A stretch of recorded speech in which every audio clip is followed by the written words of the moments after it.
금요일 밤 스튜디오 조명이 켜지자마자 화면 하단에 번쩍 뜬 단독 라벨은 단순한 자막이 아니라 시대가 갈라지는 경계선처럼 느껴졌다. 그로부터 몇 시간 뒤 서울 한남동의 적막한 밤 공기를 가르르며 진동한 한 통의 전화가 모든 것을 뒤집었다. 상대는 가요계의 설계자이자 수많은 히트의 첫 버튼을 눌러온 박진영. 그리고 수신자는 전통과 현대의 경계에서 장단을 다시 정의한 이름 김용빈. 첫인사는 짧았고 본론은 놀랍도록 직선적이었다. 이제 MBN은 너무 작다. 그 문장을 들은 순간 시간은 한 박자 늦게 흐르고 스튜디오에서 제어하던 조명과 스모그, 무대의 동선과 카메라의 와이프 타이밍 같은 온갖 디테일들이 뜻밖의 방향으로 재배치되기 시작했다. 전화를 잡은 손끝을 타고 올라오는 전류, 리허설 1등의 습관을 가진 사람이 의자에서 일어나 창문을 여는 동작, 바깥의 공기가 고막에 닿는 소리까지 전부가 새로운 챕터의 서막으로 들렸다. 박진영은 말을 아끼지 않았다. 정교한 숫자, 냉정한 도표, 그리고 놀랄 만큼 따뜻한 확신. 동아시아에서 시작해 미주와 유럽을 하나의 호흡으로 엮는 월드루트, 플랫폼 간 연동으로 시청률 커브와 스트리밍 피크를 서로 밀어올리는 파이프라인, TV의 격자가 쇼폼의 파동과 만나는 지점에서 터지는 광고 완주율. 그 모든 것을 하나의 스코어처럼 지휘할 미래의 지휘봉. 그리고 마지막에 도착한 숫자, 5천억 원 규모의 글로벌 제안. 누군가는 어림없다고 말하겠지만 시장의 방향을 오래 지켜본 사람에게 돈의 크기는 곧 판의 크기다. 전통 장구의 어택과 808베이스의 저여기 같은 트랙에서 호흡하는 사운드를 굳이 한국 안에만 가둘 이유가 없다는 것. 무대 뒤에서 스태프에게 먼저 인사하고 마지막 모니터 각도를 1~2도 더 틀어달라 부탁하던 그 디테일이야말로 세계 어디서나 통하는 보편의 언어라는 것. 박진영은 그것을 알고 있었고 김용빈은 이미 증명해왔다. 반응은 어땠냐고 묻는다면 그 밤 창문 앞에 선 그의 심장을 대신해 말할 수 있다. 계산보다 약속이 먼저였다. 비싼 값은 계약서로 끝나지만 값진 가치는 공연장 한가운데서 다시 시작된다는 믿음, 더 좋은 사운드, 더 안전한 전환. 더 정직한 제작 환경으로 팬에게 되돌려줘야만 프리미엄이라는 단어가 명사가 아니라 동사가 된다는 신념. 바로 그 대답이 그의 첫 반응이었다. 흥분이 아니라 정갈한 문장, 과시가 아니라 책임의 호흡. 그리고 아주 짧은 숨 고르기 뒤에 나온 한마디. 가능하게 만들겠습니다. 그 순간부터 세계 지도는 일종의 세트리스트처럼 읽혔다. 도쿄의 집요한 리듬감, 오사카의 코러스, 삿포로의 잔향, 타이베이의 응답.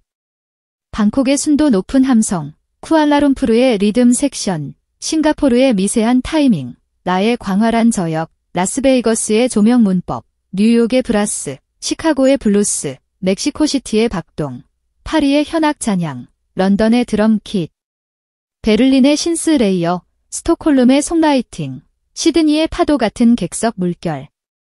도시의 이름이 곡목처럼 배열되고 곡목의 감정선이 도시로 번역되면서 글로벌 투어라는 말은 더 이상 멀리 있는 상상이 아니라 당장 오늘 밤 콘솔 위에 올려야 할 프리셋으로 다가왔다. 그 사이 사랑빈으로 대표되는 팬덤의 다층 구조가 다시 한번 빛을 냈다. 공연장을 열기로 데우는 현장파, 방송 클립과 직캠을 밤새 돌려보는 2030 온라인파, 쇼폼 챌린지로 훅을 복제해 퍼뜨리는 10대 Z세대의 속도. 오프라인의 함성이 온라인 조회수로, 온라인의 파급이 다시 오프라인 매진으로 한류하는 순환고리는 해외에서도 똑같이 작동할 수 있다는 믿음으로 더욱 단단해졌다. 티켓 오픈 1분 만에 좌석 지도가 구멍나듯 사라지는 이유, 새벽에 올라간 무대 영상이 햇살이 뜨기도 전에 수십만 뷰를 찍는 이유. 그 모든 현상이 이제는 나라의 경계를 기준으로 멈추지 않는다는 사실이 스태프들의 작업표와 매니지먼트의 회의록 위에 조용히 새겨졌다. 문제는 여론이 아니라 설계였다. 방송 투어 광고, 이 세 축을 유기적으로 물리게 만드는 엔진을 어떻게 세계 표준으로 확장할 것인가. 박진영의 제안서는 플랫폼 연동의 문장으로 답했다. 지상파의 오리지널 무대가 케이블과 OTT의 확장 클립으로 분화되고 클립이 다시 쇼폼의 모티프로 잘려나가며 쇼폼에서 발생한 완주율이 TV의 다음 편성 리스크를 낮추는 보험이 되는 연쇄. 브랜드 캠페인은 단발의 반짝임을 버리고 생활의 온도를 담는 서사로 전환의 식탁의 소리, 주말의 장보기, 부모님의 말투 같은 디테일을 모델의 태도에 담아 납득시키는 전략. 이 모든 회로가 동시에 돌아가면 예매 전환율 그래프와 광고 호감도 곡선, 시청률 커브와 리텐션 지표가 서로를 끌어올리는 구조적 상승이 발생한다는 계산. 거기에 김용빈의 무대 언어는 이미 준비돼 있었다. 전통 트로트의 골격을 흔들지 않되 편곡과 사운드 디자인은 대담하게, 장구와 드럼으로 리듬의 상하단을 나눠 쌓고 808베이스로 저역의 숨을 길게, 브리지에서는 시티팝의 색을 살짝 끌어와 공기를 바꾸고, 스트링은 멜로디의 발음을 정갈하게 다듬는 방식. 덕분에 기성팬은 정통의 향을 잃지 않고 신규 팬은 현대의 질감을 발견한다. 이 상호합주는 국경을 언어보다 빠르게 흐릿하게 만들고 그 지점에서 글로벌 투어의 허들은 하나씩 사라진다. 물론 반대편의 목소리도 없다면 거짓말이다. 고액 출연료면 을에 따라붙는 거품론, 화제의 중심이면 피로감 타령, 상업화의 길목에서 예술이 퇴색한다는 도돌이표 같은 불만.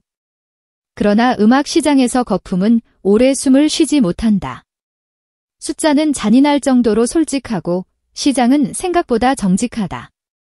결국 예매 전환율이 증언하고 광고 호감도가 배심을 서며 시청률 커브가 판결을 내린다. 한일가왕전 이후 축적된 커브들은 한 방향을 가리켜왔다. 상향 안정. 이 흐름이 지속되는 한 프리미엄은 비싸다는 말의 동의어가 아니라 반드시 지켜야 할 약속의 다른 이름이 된다. 약속은 디테일에서 완성된다. 인이어 품질, 스피커 매달림의 하중 계산, 무대 전환의 사고 제로, 조명 안전과 방화 동선, 백스테이지의 출입 통제, 스태프의 야근 없는 철수, 그리고 끝난 뒤 다시 시작되는 감사의 인사. 김용빈의 이름을 첫 장에 올릴 교본이 있다면 바로 이런 항목들 때문일 것이다. 박진영의 전화가 던진 제안이 단지 숫자의 축제에 그치지 않는 이유도 여기에 있다. 그는 알고 있었다. 세계가 반응하는 것은 볼륨이 아니라 태도라는 것을, 볼거리가 아니라 믿을 거리라는 것을. 그래서 5천억 원이라는 숫자는 거대한 현수막이 아니라 팬과 제작진, 스폰서와 방송사, 그리고 아티스트 자신이 함께 서명하는 계약서의 맨 마지막 줄처럼 보였다. 바로 그 지점에서 김용빈의 대답은 다시 한번 분명해진다. 이 모든 것을 가능하게 만들 준비가 되어 있다는 것, 그리고 가능하게 만든 뒤에는 더 나은 기준으로 다시 팬에게 돌려드리겠다는 것. 글로벌 투어의 시동이 걸린다는 공지가 떠오르자 팬 커뮤니티의 피드는 순식간에 지도로 변했다. 티켓팅 요령, 항공권과 숙소의 최적 조합, 각 도시의 페이지가 준비하는 깜짝 게스트 추측, 현지 퍼커션 팀과의 합주 루머, 오케스트라와 브라스 섹션의 배치, 챕터별 세트리스트에 대한 열띤 해석.